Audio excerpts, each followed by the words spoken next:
Ну что, Занчковский страдал без солнца, да? Жаловался в прошлом ролике, что погода так себе. Ну вот, получай, плюс 36. Всем привет! В этом ролике путешествие по остаткам Великой Югославии. Начнем с Тита. Музей, мавзолей и немного социализма с человеческим лицом. Потом я схожу в королевскую резиденцию, где и сейчас живут монархи. Хоть и символические монархи, но все-таки. И как короли связаны с фильмом «Восставший из ада». Загляну в район, где живут дипломаты. Он должен был быть элитным, но я этой элитности не увидел. Станция Топчедер. Раньше тут принимали королей и встречали Тита. Теперь только мрак, плесень и печаль. Будет и самый большой платан в Европе. Вот уж по-настоящему живая легенда. Поехали!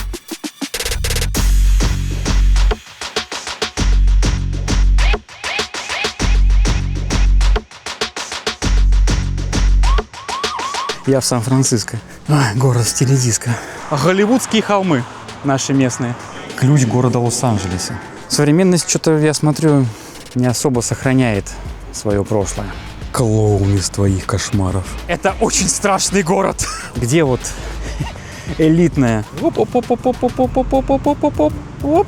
От Платана. Орден Суворова. СССР, Россия. Где же Волли? В Югославии не было культа личности.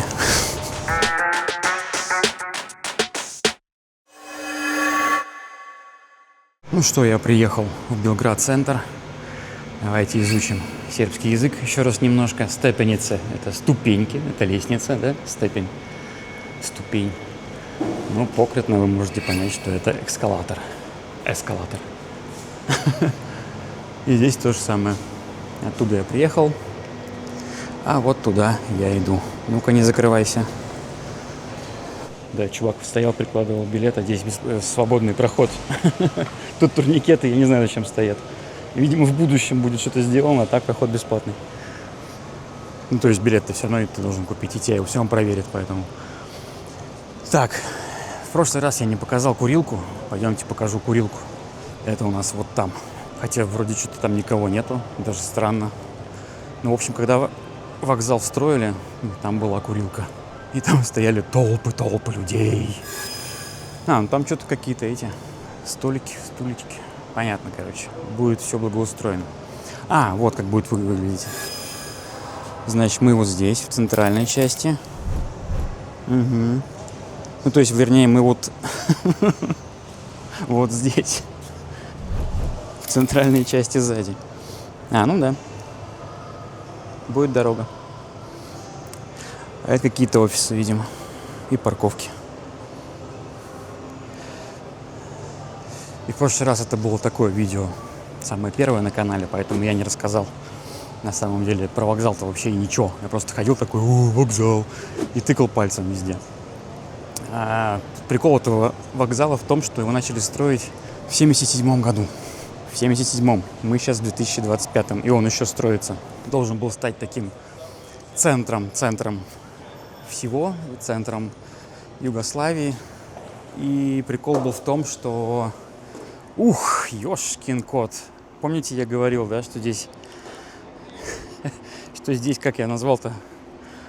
Дорога через ад? Что-то такое, короче. В общем, да, дорога через ад, прямо все. 36. В общем, он должен был стать, этот вокзал, центром Югославии, принимать поезда отовсюду. Но в 80-м году у нас умер Тита, да, Иосип Брос. И потом начались финансовые, военные, политические трудности. И вокзал так и не был построен. А потом распалась Югославия. И, в общем, только сейчас они смогли завершить, почти завершить этот грандиозный проект. Я буду ходить по тенечку сегодня, потому что я не хочу умереть молодым относительно. Вот. А раньше здесь был карьер. А теперь вокзал. Вниз и приезжаем, собственно, в карьер. Да? Я вышел, можно сказать, из карьера вверх. И сейчас пойду вот совсем вверх, вот туда. Я все намеревался сходить в тот район, который, как в фильмах типа «Бегущего по лезвию», знаете, да, огражденный город от всего. от внешней стороны, где бродят зомби или еще кто-нибудь. Вот прям вот такое вот. Вот туда сейчас я и пойду. Пойду вот, наверное, по ступенечкам. Так, здесь элегантно расположенным. Кстати, как вам цвет городского автобуса? Стоит красный, раньше были красные. Потом сказал мэр города, что нет, давайте синие, короче. Они стали перекрашивать в синие и заказывать новые автобусы тоже синие. Ну вот мне такой синий не нравится, слишком яркий. Да и красный мне не нравится. Мне вообще ничего не нравится, как говорил герой одного мультика. Мне не нравится эта экспедиция. Мне не нравятся эти матросы. И вообще, мне вообще ничего не нравится, сэр. Хотя, может, это и правильно. Издалека зато видно будет. Если он будет какой-нибудь постельных оттенков, то фиг его увидишь. А так, ой, едет синяя клякса. Так что, наверное, да, удобно. И правильно. Про вокзал все сказал? Вроде все. Пойдемте посмотрим на него сверху. Вот что я еще забыл сказать про вокзал там. Первый ролик на канале, который из Белграда, он заканчивался старым вокзалом. И еще в 1977 году они решили, что этот вокзал уже не выдерживает нагрузки. Он, конечно, классный, все такое. Но он, в центре города, вернее, даже все, он без А и Б и С, а он в центре города. И туда фиг проложишь нормальные пути, новые перроны поставишь и так далее. Поэтому решили вот здесь, в Прокопе, Прокоп-то вот, собственно, и есть, как я сказал, каньон, да, по добыче камня, поставить вокзал. Ну, то, что не смогли сделать при Тито, сделали сейчас. При Тито и без Тито. Ну что ж, на солнце не буду торчать, пойдемте дальше. А еще тут наверху стоят югославские хрущевки. Мне предлагает карта пойти вот туда, чтобы попасть в место, куда мне надо. А я что-то вон увидел ступеньки. Они так прикольно здесь на ландшафте расположены. Я, наверное, туда пойду. К тому же по дороге что-то идти неохота. Там солнце светит, а здесь хорошо. И вон люди идут. Вон там мурал какой-то еще. Но здесь прям, да, и здесь ступеньки. Здесь прямо кусок Югославии, да. Там вон свечка вытарчивает, дом-свечка. В 3 стороны свечка. Но нам туда не надо. Я пойду вот туда. Какое интересное решение. Я так понимаю, это вот дом, да? Такой продолжается. А здесь пристройка, что ли, чья-то?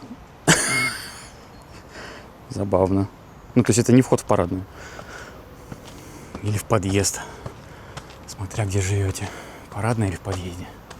Так, ну что ж. В прошлом ролике из Парича я жаловался, что ой-ой-ой, какие плохие погоды стоят. 22 градуса всего. Ну что, Занчковский, жаловался? Ну, получай, плюс 36. Сейчас пока плюс 30 показывает. Еще утро. Ну, то ли еще будет, да. Здесь у нас еще одна свечка. Когда я приезжал в Белград, я все время шел в ту сторону от вокзала. То есть на эту стену даже не забирался ни разу, потому что здесь ничего нету. Никаких, я имею в виду, соцучреждений, там бухгалтеры не сидят, банки не стоят, в которых счета открывают иностранцам и прочее. Короче, по документам тут бегать бесполезно, здесь вообще ничего нету. Поэтому для меня это была просто стена, как край карты. Все выше и выше и выше. Оттуда карабкаемся мы. А я сейчас поднялся, нифига себе тут. Троллейбусы, машины, целый район. Это как открыть новую область в игре. Вы прошли на какой-то уровень, вы большой молодец. Там вон видно Белград внизу. Что это за район, даже не знаю, тоже там не был. И когда я залез, значит, смотреть карту, чтобы снять этот ролик, думаю, пойду-ка я наверх. Хотел же наверх сходить. Где живет элита. И, блин, тут реально живет элита, как вот в фильмах. То есть они реально такие огороженные стеной, как в фильме, там, не знаю даже, какой вспомнить, «Атака титанов». Ну, даже не «Атака титанов». Какие-то вот постапокалипсис мне напоминает. Типа «Эквилибриум» или что. Или «Бегущий по лезвию», да. В «Бегущем» даже сцена была за стеной в последнем, где они дрались возле стены. Вот ту стену, вдоль которой мы шли, мне это очень напоминает. И реально здесь, оказывается, находятся всякие дачи, находятся элитные школы. И, в общем, район такой считается очень благополучный. А вон туристы приехали на машине. Ничего не вижу. Здесь есть вообще светофор? Нету здесь никакого светофора. Идем так. Вон на черном минивэне. Самое то в такую погоду. Ну и вот, помимо всяких частных домов элитных, здесь еще находится американское посольство. Я посмотрел по Google картам, я охренел вообще, честно говоря.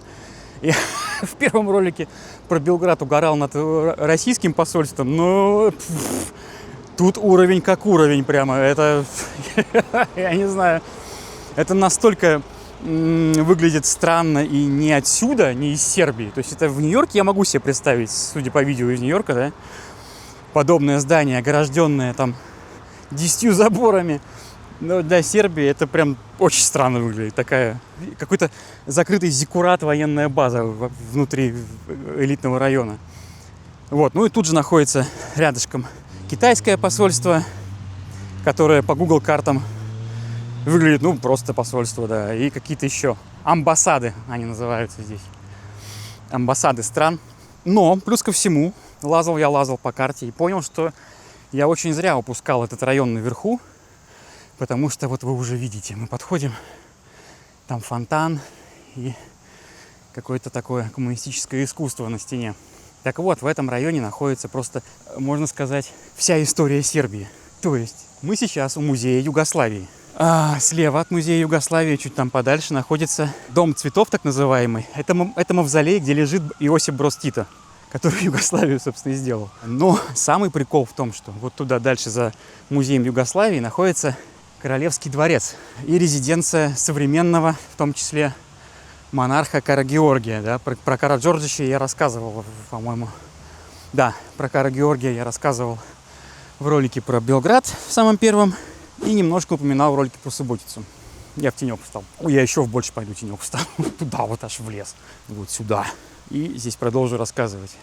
Это удивительное место. То есть ты можешь идти вот отсюда и, получается, углубляться в историю в обратном порядке. То есть мы приехали, ну это же прикольно, мы приехали вот там, современный вокзал, поднялись, опа, идем назад в прошлое, да, опа, музей Югославии за деревьями, потом прошли музей Югославии, опа, королевская резиденция, потом прошли королевскую резиденцию, там еще будет много чего интересного, это я попозже расскажу. Ну, в общем, удивительные места, где соседствуют коммунистическое прошлое, монархическое прошлое и даже Первая мировая война и Вторая мировая война. Но это совсем в конце пути будет, если мы дойдем. Потому что пожаловался Толик на холода. Вот Толику и привезли, значит, невыносимую жару. Так, ну боюсь, что для хорошей картинки мне таки придется выползти из тени. Я тут как голым хожу по газонам. Значит, это у нас фонтан молодости. Он так и называется, фонтана младости.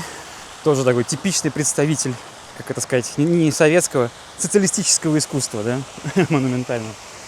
Вот у нас фонтан молодости. Вон там сидит молодость, собственно, собственной персоной. И музей Югославии напротив. Такие вот дела.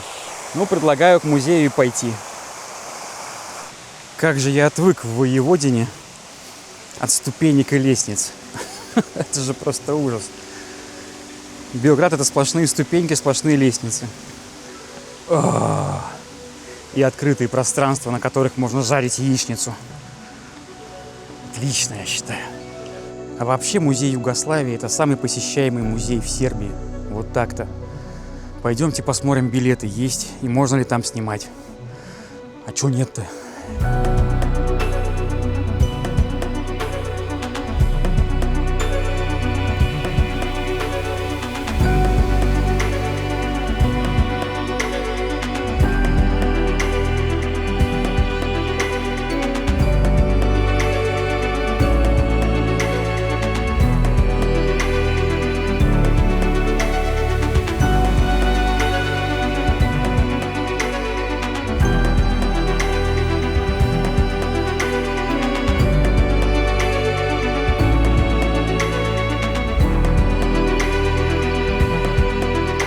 Ну что ж, мне дали вот такой билетик с 3 мужчинами. Цена 600 динаров. Ну, не знаю сколько это, $5,5, 5 евро примерно. Но в этот билет, в отличие от Петропавловской крепости, уж извините меня, сравниваю, что помню, с тем, что помню, здесь все входит. Весь комплекс музея Югославии входит в этот билет. Вот. Ну, сказали, первым делом сходи в старый музей. Туда и иду. Скульптура 27-го года. Мужчина другого года рождения. И еще одна скульптура 27-го года. Прямо я в Советском Союзе оказался, как будто бы. А вот здесь, собственной персоной у нас, угадайте, кто? Йосип Брос. Сам лично в землю врос. В общем, здесь была его резиденция, где Дом цветов и где сейчас его могила. Вы посмотрите, из нашего окна весь Белград виден. Ну, тут сейчас такая застройка коммунистическая, но мне кажется, Йосипу как раз это и нравилось. Но за ней, вот прямо за ней, исторический центр. Но мы поднимемся еще выше. Я думаю, что товарищу Тито было все видно прекрасным образом. Иосип Брос Тито родился в Австро-Венгрии, участвовал в Первой мировой. В 1914 году Тито мобилизовали в австро-венгерскую армию. По одним данным, он был арестован за антивоенную агитацию. По другим, отличился на фронте и даже заслужил медаль за храбрость. Но вручить ее не успели. В 15 году он был ранен в Галиции и попал в русский плен. Его лечили в Свияжске, где он выучил русский язык с помощью книг и гимназисток, как он сам потом вспоминал. Потом был лагерь на Урале, побег в Петроград, работа на Путиловском заводе. Там его приняли за важного большевика, арестовали и отправили в Петропавловскую крепость. Когда разобрались, отправили в Кунгур. Оттуда он снова бежал в Омск. В Омске он работал электриком и там же примкнул к местным большевикам. В то же время там находился штаб Колчака, в его охране служили сербы. Небольшое отступление, чтобы вы были в контексте истории. Во время поездки Колчака на фронт произошел инцидент. Чешский офицер нарушил правила и попытался пройти к эшелону. Сербский часовой его не пустил. Началась ссора. В пылу конфликта серб ударил офицера штыком. Тот умер на следующий день. Мог произойти международный скандал. Чехи требовали наказать сербов и офицеров охраны. Никто никого наказывать не стал. Большевик из Тита получился знатный. В 1937 году его отправили на родину по линии Коминтерна. Официально как инструктора коммунистической партии Югославии. Во время Второй мировой Йосип Брос стал лидером югославских партизан и участвовал в освобождении страны. После войны Тито правил Югославией 35 лет. Был коммунистом, но не советским. Ссорился со Сталиным, дружил с Кастро. Принимал мировых лидеров и ездил по Европе на своем голубом поезде как рок-звезда. При этом в стране не было оппозиции, но его все равно уважали. В истории Йосип Брос Тито остался как символ независимой Югославии. Сильный, противоречивый и незаменимый. Вот Дом цветов, где могила Йосипа Броза. А вот старый музей. Мне кажется, что старый музей, как обычно, интереснее, чем новый. Есть такое подозрение у меня. Ой, запах сосен-то какой. Я как будто бы на берегу Финского залива оказался. Ну, при другой температуре и залива тут нет. В общем, Дом цветов пока не пойдем. Это вот туда. А пойдемте в старый музей. И посмотрим на историю Югославии. А потом пойдем в Королевский музей и посмотрим на историю другой Югославии. В общем, музей нас встречает выставкой подарков Йосипу Брозу Тито со всех уголков земли. Чего тут только нет. Карнавальный костюм, Боливия. Посуда для еды, для хранения еды.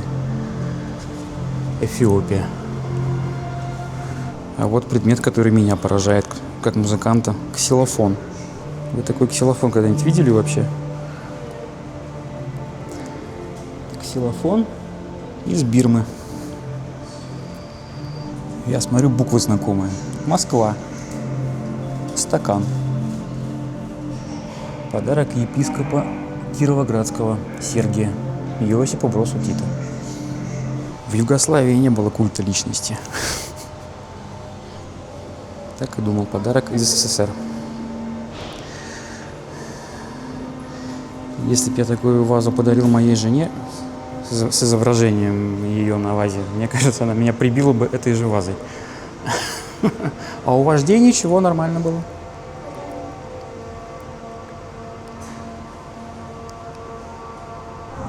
А вот подарок из Петербурга, вернее, из Ленинграда. Конец Второй мировой войны. Подарок из Петербурга. Слэш из Ленинграда. Ну, это уже выглядит более-менее.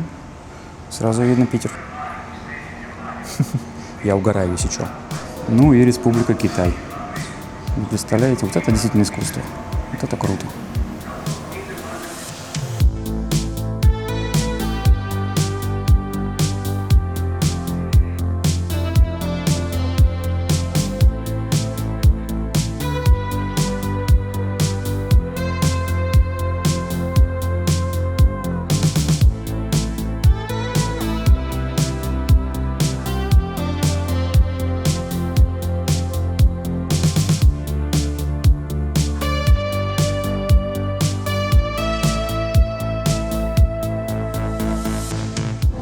Где же Уолли? Интересно, а Ленин тут есть? Или это... Что это вообще? 19 век, социализм. Нет, Ленина нету, скорее всего. Главный, конечно, по центру. Дерево социал-модернизма называется.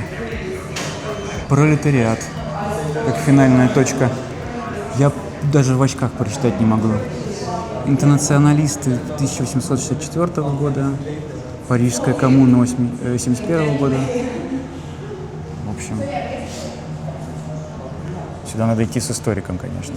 Ну, не сюда, а в целом какой-то, если ролик делать, большой. Но пока мне такое не интересно. Я подумал, что это наша правда, но нет. Тут все на сербском. Воскресенье, 12 июня, Белград. Еще есть Бранник журнал. Какой год-то? Год не указан. Бранник, но Висат написано. Социалист, если по-сербски читать. И внизу лё социалист. Лё социалисте, наверное, да? Голос свободы. Глаз свободы. Не, очень интересно. Очень интересно. Отсвечивает. Ну, в общем, этих людей вы знаете. Этого товарища, я надеюсь, вы тоже знаете. С остальными я не очень знаком. Нас не представили. Фигура под названием «Фундамент Югославии». Истощавший воин. А вот Йованка Брос. Жена. Похоронена там же, где и он сейчас. Модель памятника революции. Вот такое мы любим. Охотничий костюм Йосипа Броза Тита. Это же какая-то шляпа. А, это вообще-то отдельная шляпа. Нет, это и да. Это шляпа от его костюма. Мне какой-то Тироль напоминает.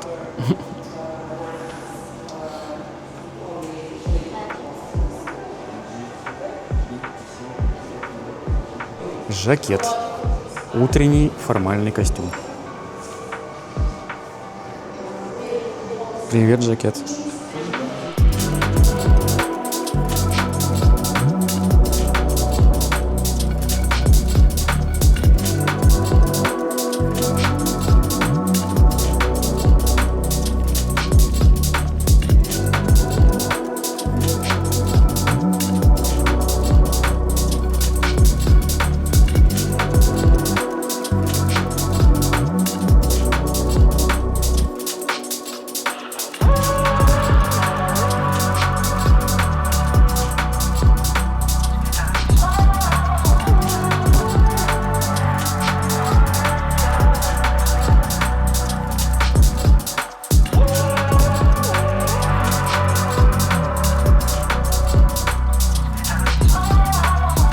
Эта экспозиция называется «Символы власти».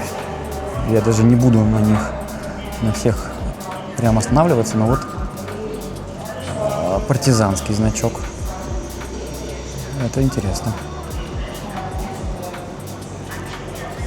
В общем, ордена Йосипа Броза Тита. Большая лента. Военная медаль за заслуги французская. Орден Суворова. СССР, Россия. Почему-то СССР в скобках Россия. Медаль Победы. Польша. Индонезия. Великобритания. Ниже.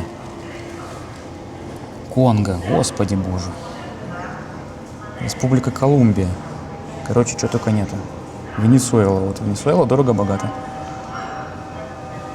Вот сейчас даже я офигел. Ключ города Каира. Ключ города Каира. Ключ из Либерии.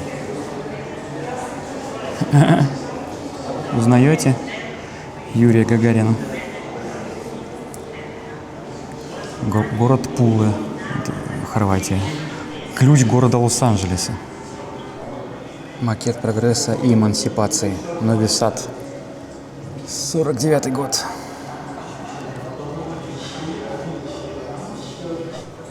Какая прелесть. Портативный телевизор мини-рама. У меня на даче был похожий в детстве, но не такой красивый. Какая интересная фотография. Князь Павел Караджорджевич и Адольф Гитлер в Германии. 41 год. Так-то. День Победы. 1945-70.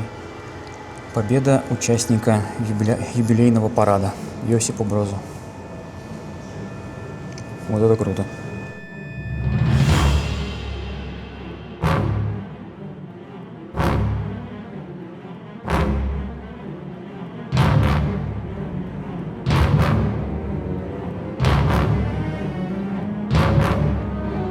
В музее Югославии не только ордена и подарки Тита. Здесь и память о войне, об оккупации, уничтоженных деревнях и массовых расстрелах. В Сербии действовали нацистские лагеря. Например, один из них находился прямо в центре Белграда. Тысячи жертв, большинство из них мирные жители. Эта часть экспозиции короткая, но страшно точная.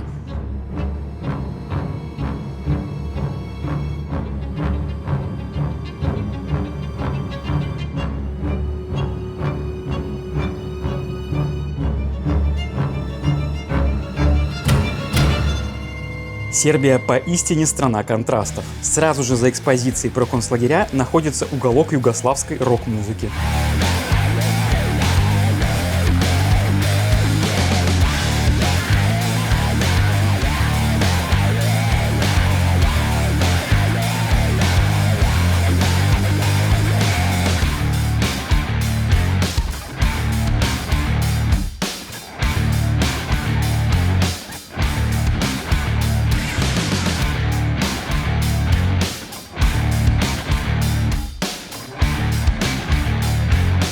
В общем, я не стал прямо всю выставку смотреть и читать все это, потому что музей просто дико длинный на самом деле. Так-то пройти можно за минуту, но если идти от каждого стенда к стенду, это, конечно, слишком много. Это надо прям отдельно снимать. Поэтому вот что знал, рассказал, да, как в особенности национальной охоты. Ну, что знал, рассказал. Имя. Звание. Где расположена твоя часть? Рядовой Хапасова. Рота охраны аэродрома. УТИ. Ну, все, что знал, рассказал. Пойдемте дальше к мавзолею Тита. Здесь так красиво идти. И вот туда пойдемте. Я так понимаю, это очень патетично специально сделано, да? В духе социал-модернизма, путь к мавзолею Иосипа. Ну, конечно, выставка оставляет такие тяжеловатые впечатления, потому что Югославия социалистическая, она же построена на жертвах войны, и там про это все рассказано. А я очень устал от войны, и тут опять. Тут еще одна война. Кругом война, как Цой пел, да? Но это часть истории, тут уж ничего не поделаешь. И там, конечно, про концентрационные лагеря местные тоже не очень приятно читать было. Мягко говоря, да? Вон мавзолей, где Иосип лежит. Пойдемте в него.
за книги стоят у нас? Стояли у Иосипа Броза.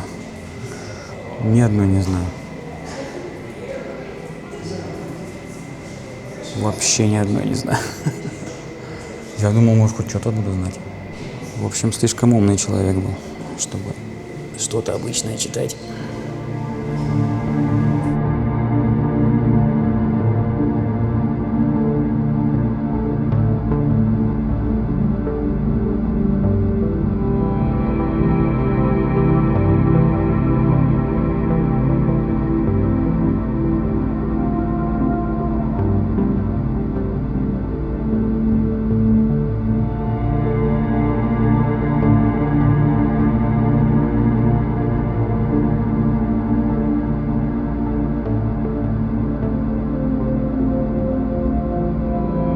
Ну, от мавзолея остались тяжелые ощущения. Все-таки это, считайте, кладбище.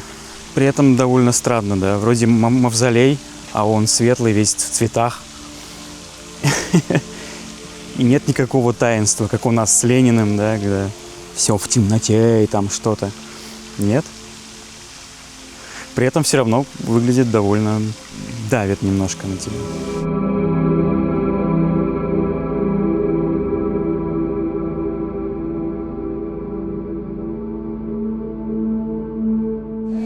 А еще тут, конечно же, сувениры, как и в любом другом месте. Надо же купить себе сувенир. Можно вот желтого Броза купить за 3500. Кружку с Йосипом. Игральные карты. О, флаг Югославии.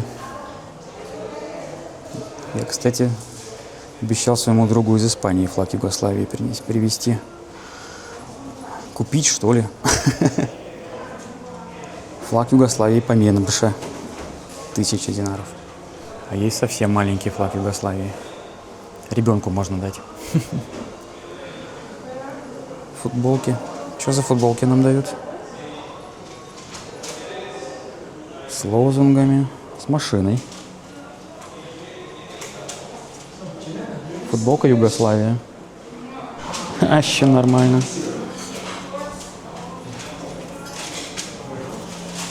Так, одинаково. И сколько? Почем опиум для народа? Непонятно. А, вон. 2000 динаров. Все на работу.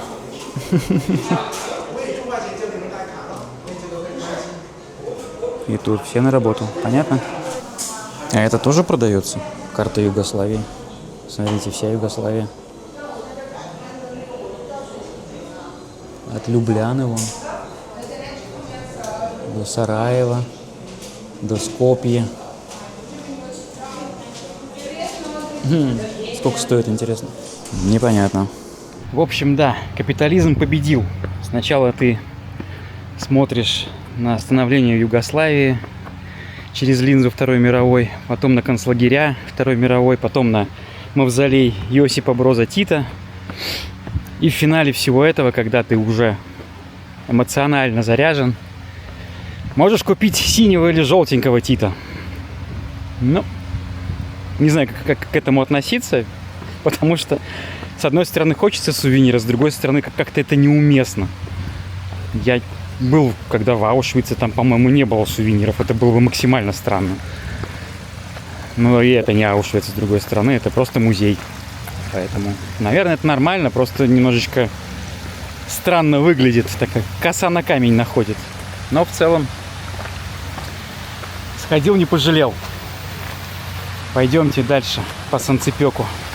А молодежь там что-то все снимает. Полуголые. Срамота-то какая, а? Ай-яй-яй-яй. Все, прощаемся с музеем.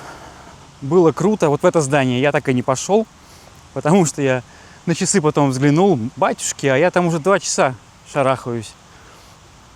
Это так дела не делаются.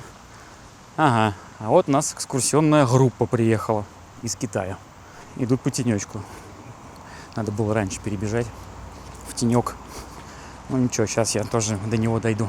Прикольно, что я снимал, когда в мавзолее, там внутри мавзолея сверху окна И люди из Китая, они туристы, они внутри мавзолея, который с кондиционированным воздухом, да, в котором холодно, они ходили с зонтиками, чтобы солнце не напекло через крышу открытую. Это забавно. Так, ну извините, я пойду по траве, потому что там по асфальту идти просто невозможно. Так, как раз мужик, который там ездил на тракторе, здесь все скосил, судя по всему. Большой молодец. И вот сейчас идем в сторону Королевского дворца. И вот по этой вот зоне наверху, в которой я никогда не был, я, честно говоря, даже думал, что она типа такая маленькая зона, что здесь 3 домика стоят и все, что конец города. А здесь еще полчаса пехать до этого дворца. Это просто поразительно. Вот не ходишь, потом куда-нибудь свернешь, а там еще целый город. Я вот так в Питере жил, ни разу не сворачивал со стороны метро Автово под мост туда, в сторону маршала Жукова. А там, оказывается, аллея под мостом, там дома, там целый район, блин. Я свернул, по-моему, туда первый раз лет в 22-23 года. И такой, вау! Я чего-то не знал. А вот такие домики здесь. Ну, давайте будем идти смотреть, что дают за заборами, как мы любим. Ну да, это прям ни хрена ж себе. Я так понимаю, тут живут серьезные люди. Ну, если здесь, сколько я на карте смотрел, 2 или 3 частные школы для иностранцев. Плюс район посольств, плюс музей Югославии, плюс мавзолей Тита, плюс это все возвышается над Белградом, и плюс здесь Королевский дворец. И все прилегающие к дворцу вещи, такие как парк и прочее. Ну да, а вон внизу, смотрите, это Белград. Туда он вниз идет. И там еще один холм вдалеке. Интересно. Но не знать чего-то в городе, в котором ты был раз 6 в своей жизни, ну или может 8 я здесь был, да?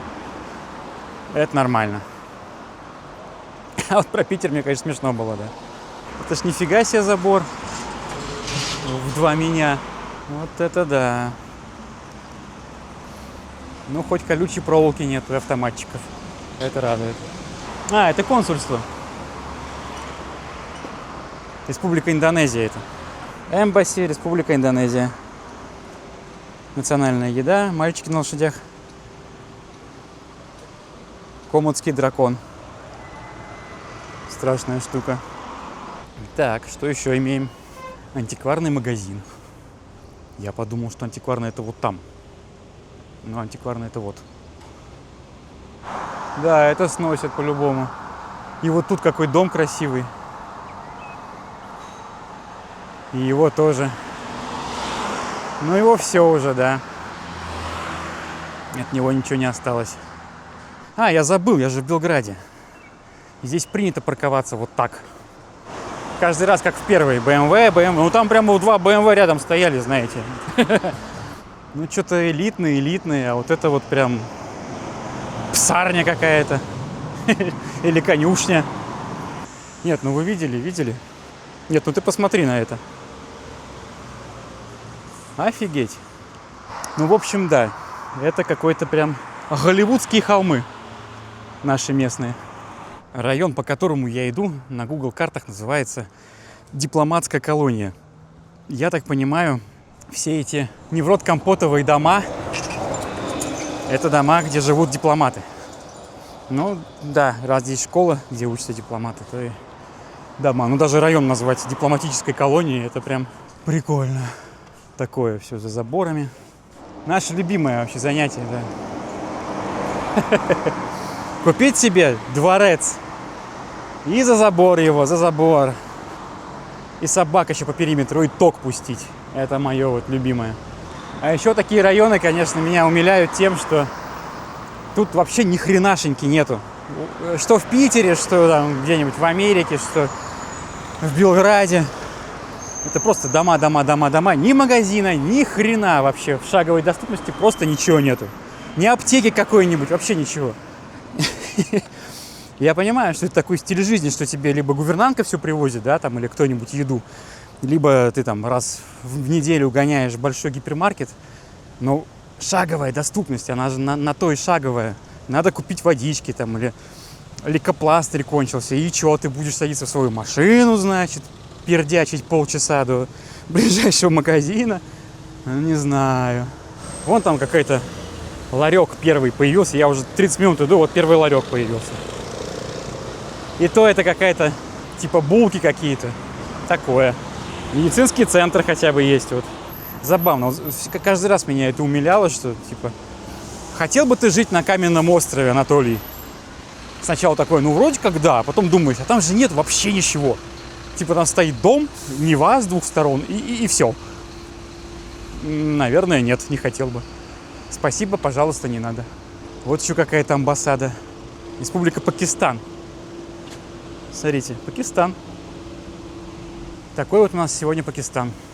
Так, туда я дальше. Там можно прям пойти по этой улице, но что-то мне так надоело. Я вот, пожалуй, вдоль Embassy of Pakistan. Нормально у них Embassy. Я пройду вот туда вот. И пойду в парк. Парк вот там. Короче, я думал, что там парк, а там не парк, поэтому я вернулся обратно. Как-то я на карту смотрел одним местом, похоже. В общем, идем туда. Да, осталось немножко. Ну, хоть какая-то небольшая маленькая аллейка тут есть. Не целиком в синий древ, что называется. Ну и на этом спасибо. Хоть чуть-чуть я прошел в нормальном месте.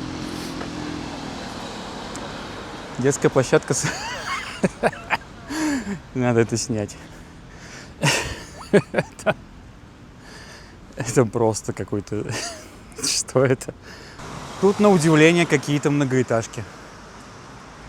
Аж целых 4 этажа. 5. Такое тоже встречается в этом районе. О, здесь дорога завернула, стало хорошо.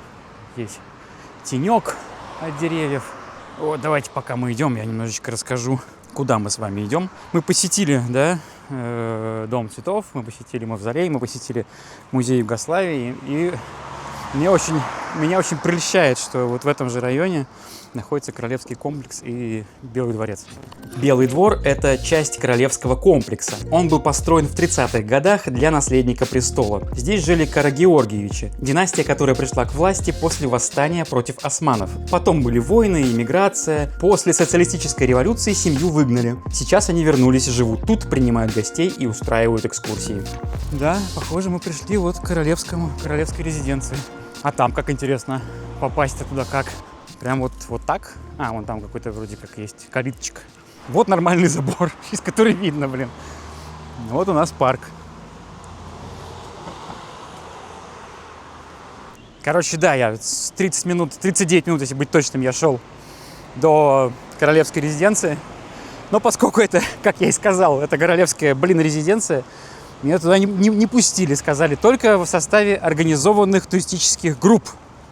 Значит, как в Северную Корею вот люди ездят, что-то подобное. Это же вот то самое место, я перекрою просто, это то самое место, где снимали «Восставшего из ада», последнего «Восставшего из ада», который 22 года.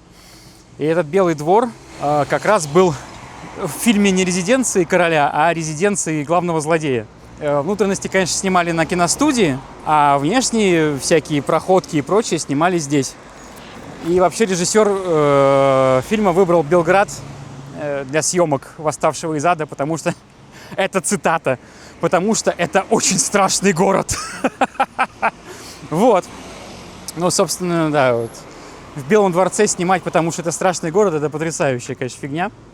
В общем, я тут подумал, рассказ про вот этот район, проходку по нему, и про Белый дворец, как я шел к нему, и прочее. Я все это оставлю для спонсорства YouTube, чтобы люди, которые там начали появляться, кстати, большое вам спасибо за поддержку канала, я вот все водички купил, чтобы им было что интересного тоже посмотреть.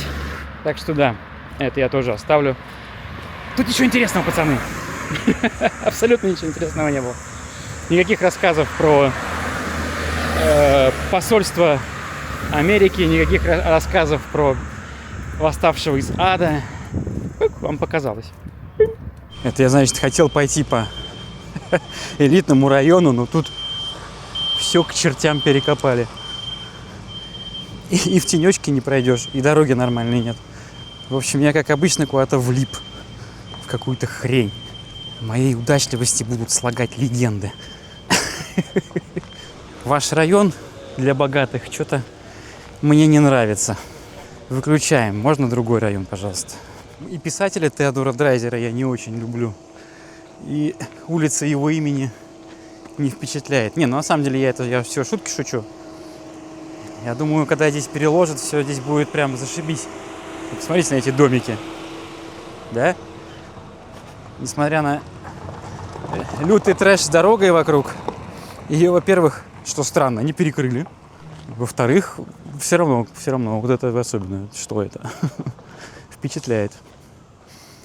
Это, скорее всего, какой-нибудь элитный комплекс. А, он там даже написано. А, нет, это просто реклама какой-то кухни. И при этом здесь такие вот дома тоже встречаются. Двухэтажные, многоквартирные. Очень странно. В общем, район не до конца, судя по всему, элитный.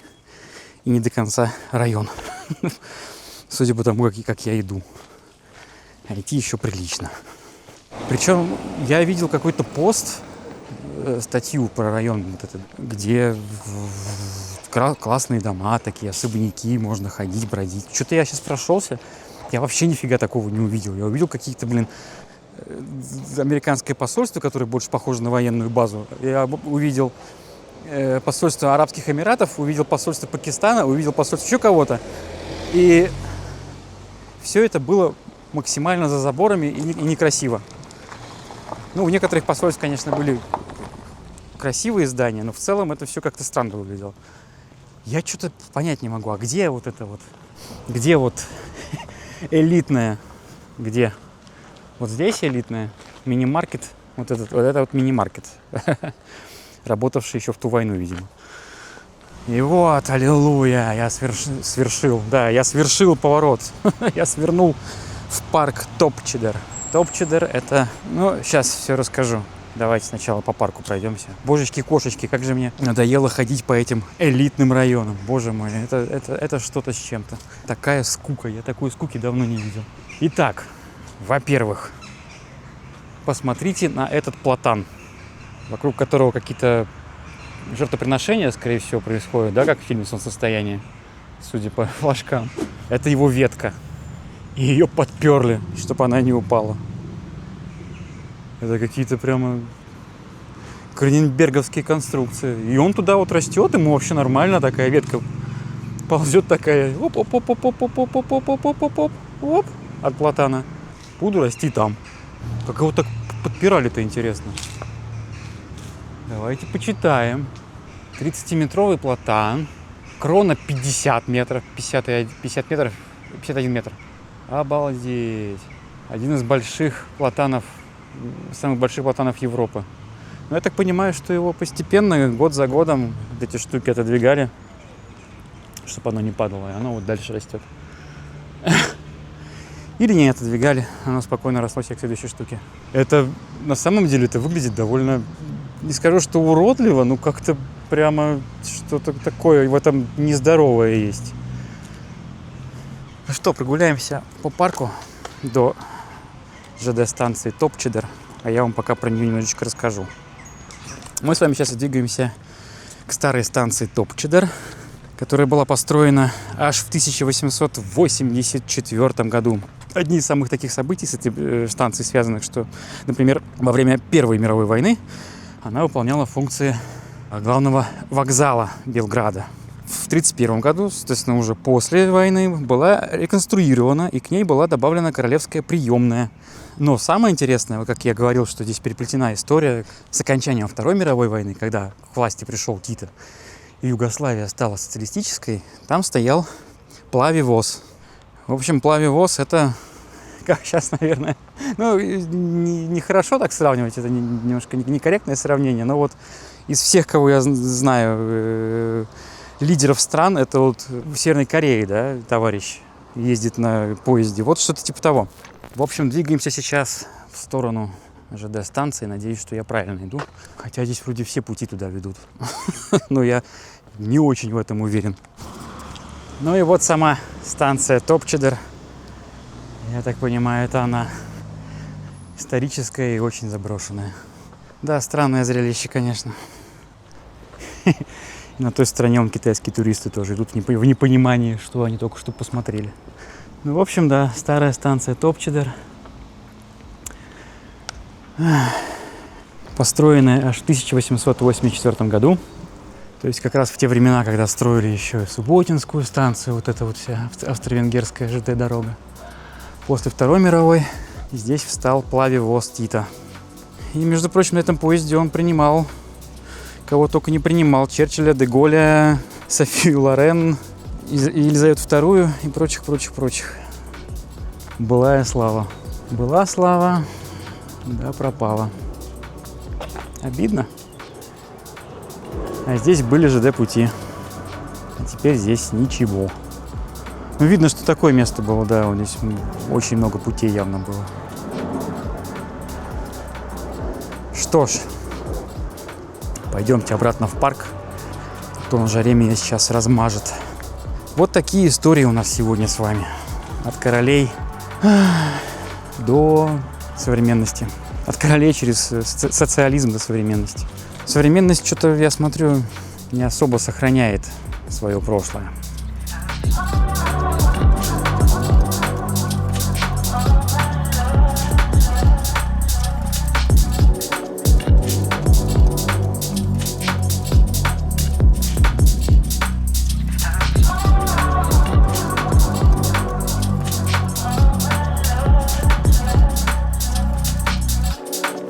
Вон она, станция Топчедер.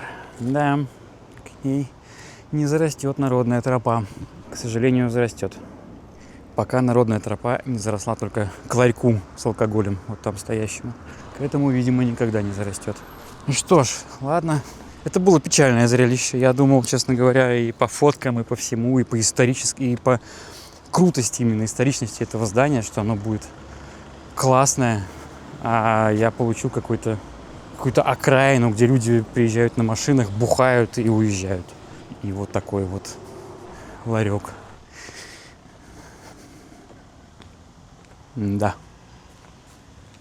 Народная тропа реально не зарастет. Только не в то место, которое хотелось бы, чтобы не заросла. Вон там висит знак. Запрещено снимать фотоаппаратом, запрещено снимать камерой. Вот там, похоже, литочка. Ну и нафиг вы мне нужны такие. Запрещено то, запрещено сё. Хоть жить не запрещено, я надеюсь. И на том спасибо. Я вон за мужиком пойду. Вторая часть ролика — это сплошное разочарование. Насколько было круто в музее Югославии, насколько там все открыто, насколько там можешь посмотреть, можешь поснимать. Вот мы тебе все написали. Знал бы, я бы там подольше, конечно, остался. Потом я пошел в Белый дворец, где музей, то же самое, музейный комплекс. А он закрыт для посетителей, для одиночных. Это было второе разочарование. Первое было по дороге к этому дворцу. Потому что элитный район оказался, каким-то вообще скучным, неинтересным. Какие-то ремонты, заборы, кругом охрана. Машины стоят по тротуарам запаркованные, по пешеходным зонам.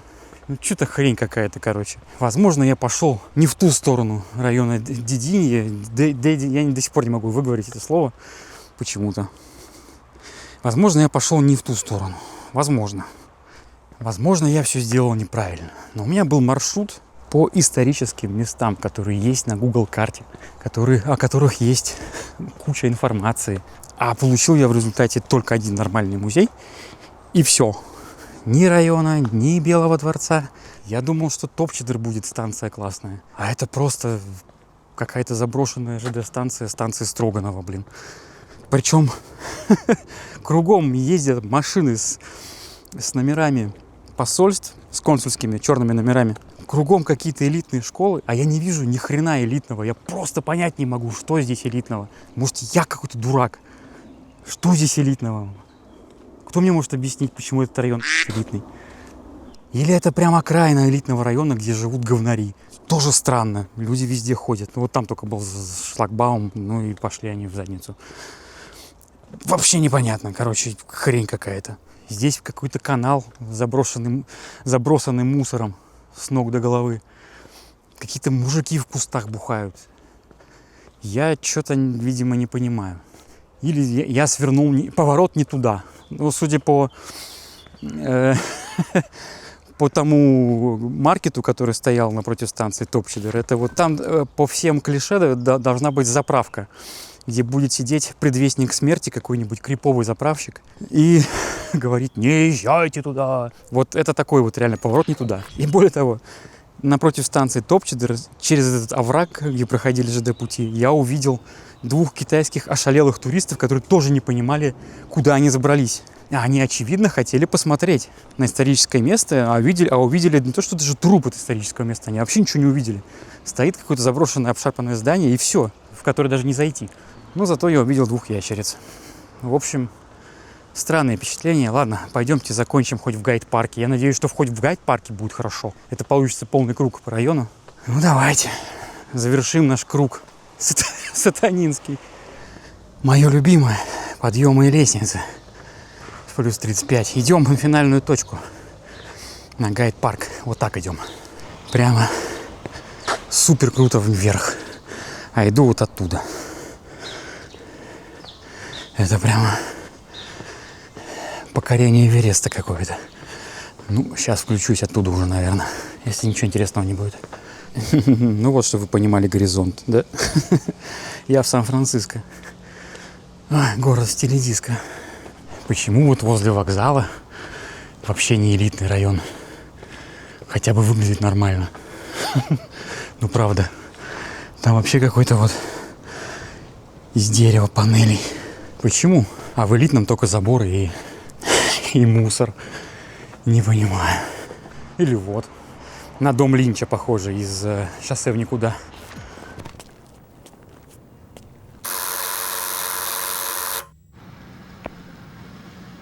Dick Laurent is dead. Здесь вот какая-то инсталляция. Это, видимо, лица тех, кто по жаре таки добрался до этого парка. Особенно вот эти вылезающие. Это прям рвались больше всех. Вообще, я не знаю, что это такое. Тут даже ничего не написано. Может, с другой стороны есть. Ничего. В общем, какие-то чувачки, которые вылезали из стен в 4-м Сайлент-Хилле, который The Room, тут вот смотрят на трассу. И на город. Ну, да. Финальная точка нашего путешествия по верхам Белграда. Даже не знаю, как я ролик назову. Я хотел объединить царское и югославское. Югославского получилось больше. И какие-то заброшки еще появились. То есть странно. А вообще парк называется гайд-парк. Вы не поверите. Потому что так называется парк в Лондоне. И они просто сделали такой, не то чтобы амаш, а прямо, а давайте мы тоже назовем гайд-парком. Ну, в общем-то, довольно-таки показательно. Здесь же всякие посольства, да? Дома, где живут работники посольств. Поэтому назвать парк гайд-парком, в принципе, логично. И самое интересное, что я прочитал, что этот парк, как бы он называется гайд-парк, а вообще считается лесополосой. Типа... Ты фактически в центре Белграда, но у тебя здесь лес.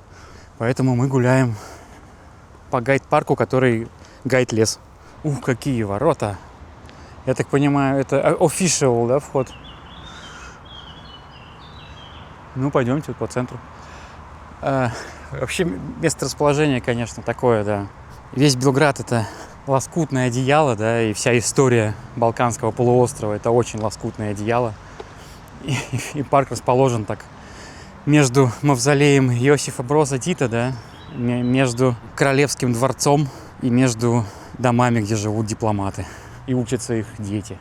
В Белграде, в Сербии, которая расположена посередине Балканского полуострова, не входит ни в Евросоюз, ни в НАТО, но при этом часть Европы. В общем, да, все очень лоскутно, калейдоскопично. Я думаю, что гайд-парк — идеальное завершение этой прогулки. Местами шероховатый, особенно в версии для подписчиков. Там вообще веселье. Хороший, все равно хороший. Особенно я вот сейчас перед входом в гайд-парк я подкрепился. Я аж ел очень вкусную булочку с вынкой и грибочками. Ням-ням, это было очень вкусно. Все-таки уличная еда, конечно, в Сербии это must have. И теперь я понимаю, осознаю, что прогулка была хорошая. Как жизнь. Жизнь-то не всегда ровно идет, да? Не как с горочки на саночках или в горочку на зиплайне. Жизнь такая, то упал, то поднялся. То все хорошо, то прямо очень плохо. Головы. Так, кто подскажет, что за голова? Очень она мне напоминает иллюстрацию книжки, которая была у каждого советского школьника и постсоветского. «Мифы и легенды Древней Греции». Очень-очень-очень напоминает. А еще напоминает моего друга Мишу. У моего друга Миши вот такая же окладистая борода. О, здесь у нас какой-то модернизм пошел. Югославский. Вот это мы любим. Вот эти формы мы любим. Эквалайзер какой-то.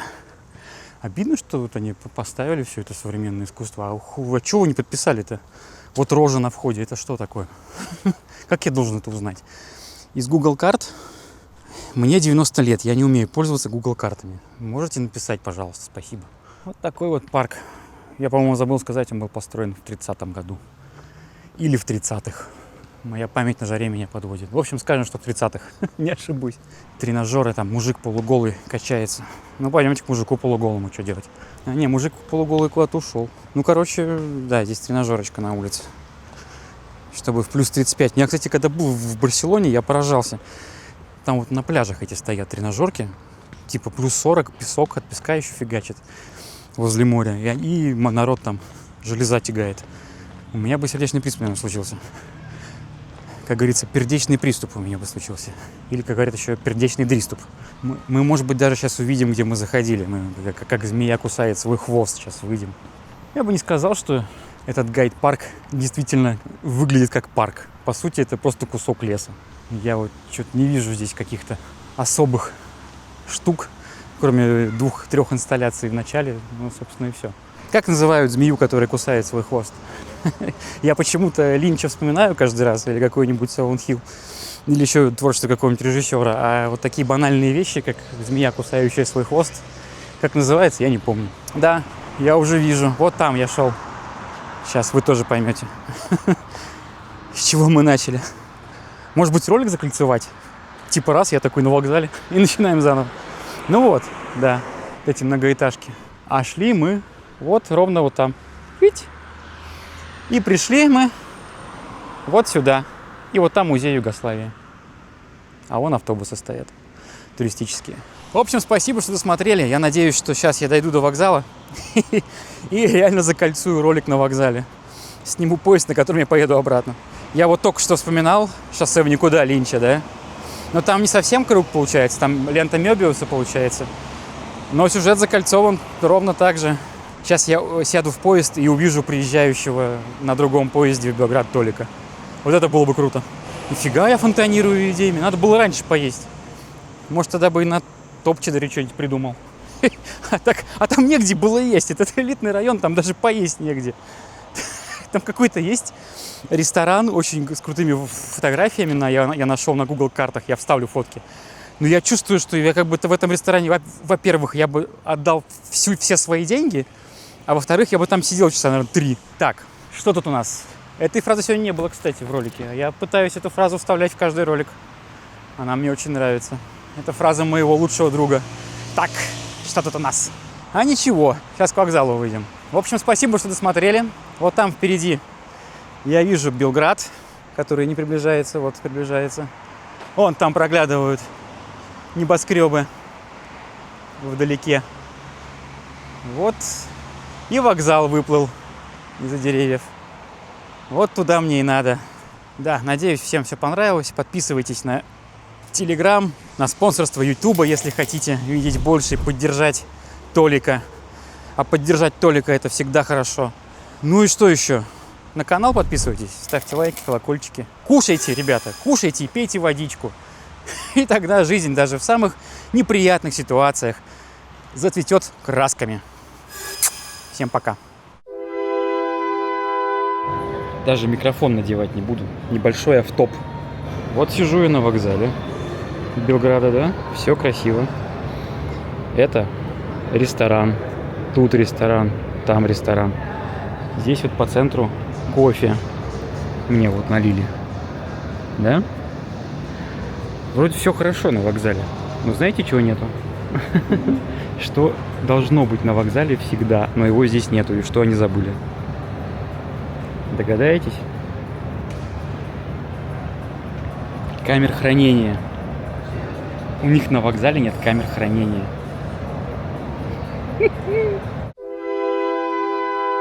Постскриптум номер 2. Надеюсь, что меня слышно. Я даже надел микрофон. В общем, я все не могу прощаться никак. Никому не нужны неинтересные факты от Толика. Вот поезд, на котором я поеду обратно. Внимание на название этого поезда. Название «Соко». Самое прикольное в развитии сербского языка, что он становился с каждым веком все более и более... С каждым годом или с каждым веком? Ну, неважно. С каждым глазным веком становился все более и более мелодичным. И буква «Л» на концах слов, она просто ушла за ненадобностью, она портит всю мелодику. Поэтому «сокол» по-нашему стал «соко». А, например, «стол», как называется? «Сто». А «соль», как они называют, как вы думаете? «Со». Просто это «о», оно тянется. «Соко». Вот такие вот интересные факты. Вот теперь точно всем пока.